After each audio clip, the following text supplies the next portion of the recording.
ඔය හැඟීම පරිස්සම් කරගන්න. ඇල්ලතුරු වීදුරුවක දෙයක්වත් බලාපොරොත්තු වෙන්නත් එපා. අනෙක තුල මොන අසත්පුරුෂකම් තිබ්බත් තමන් ගාව තියෙන සත්පුරුෂකම නැති කරගන්නත් එපා. අර බජාර් භාෂාවෙන් කියනවනම් දැන් හැම එකක්ම කරන්නේ බොක්කෙන්.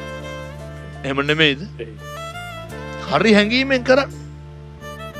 දැක්කද අර චොපර් එක අදිනවා කොල්ලෝ වතුරේ. මට බාහුබලී චිත්‍රපටිය මතක් වුණේ.